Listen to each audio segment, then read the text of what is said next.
So let's talk about the magic transition from the what you know to the who you know.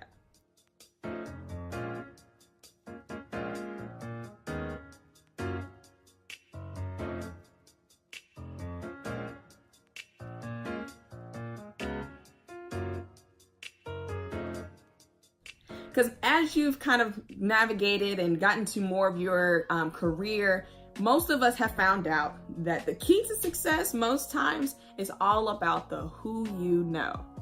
You can be the A+ student, you can have the best grades, you can have the best anything and everything as far as research experience, work experience, all the whole shebang.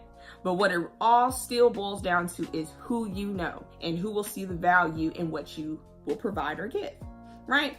So what is the who you know? That's understanding the who, what, where, when, why, and how that all applies to you and your success and where you're trying to go. So some of the things that you want to, how does this happen or how can you make that transition is one, what do you do with business cards?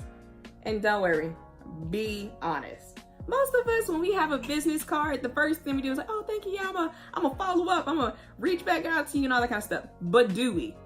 Most times, 80% of us don't do the follow-up. And that's exactly why we fall short. That's exactly why we fall short. If they tell you to follow up, make sure that you're doing that, because what they're looking for in that follow-up is making sure that one, your character, that shows a lot about your character, your integrity, and also your intentions.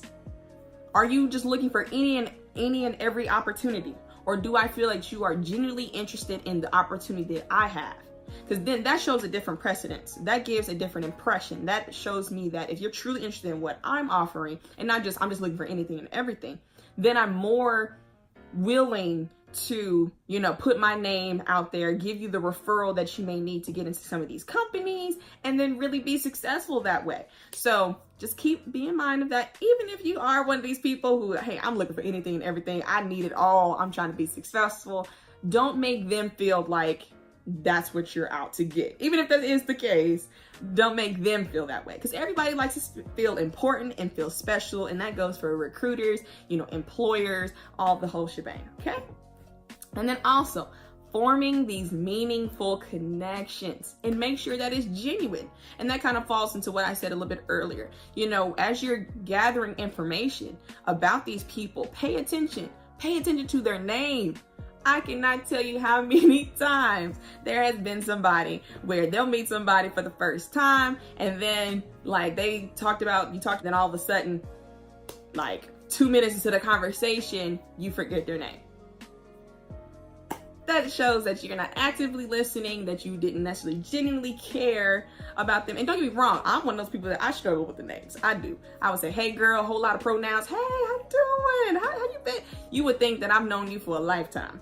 But that's also part of it. If you do forget their name, still make sure that your connection or the way you're engaging them doesn't show that you don't know their name. Okay, so be very tactful about how you do that, because somebody's name is the most sweetest sound they can ever hear. And so make sure you remember those things. And if it's a difficult name, ask them to repeat it. There's nothing wrong with that. It's better that you ask them to repeat it, to do it proper, than for you to butcher it and it sound all kind of crazy. So yes, make sure you do those different things. But yeah, as far as going back to the business cards, make sure you keep a hold of them. Most people, they throw them in their wallets and they forget about them and don't see them ever again. No, keep track of them. Keep, track of what your engagement was when you met them. Because you're not going to remember everybody, especially if you're networking full hardcore. You're not going to remember every single detail about that person. So what you can do is take the business card, flip it over. After you left from talking to that person, write as many details as you can possibly think of your engagement with them. And I guarantee you that is going to help you so much when you're trying to follow up with them in the long run. They're going to feel important. They're going to feel that you remembered, many details about them. And then from there, they're going to be more inclined to want to reach out to you and be engaged with you in the future. So seekers, I would like to thank you so much for joining me on my channel. If you like this video, make sure that you like it with a thumbs up. Make sure that you share it with anybody that you know that could use opportunities or want to know how to really finesse their success.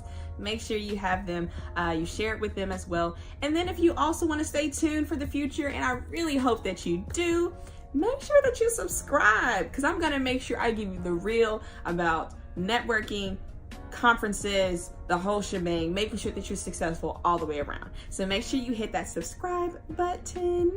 And if not, if you haven't done so already, be sure to follow me on Facebook and Instagram at Seeker Resources, where I'll be providing actual opportunities that I'll be able to help you prepare for. I'll help you with resume builds and all of that to make sure that you're successful. So thank you for tuning in. It's been an absolute pleasure. I look forward to talking to you all in the future. Until next time. Mwah.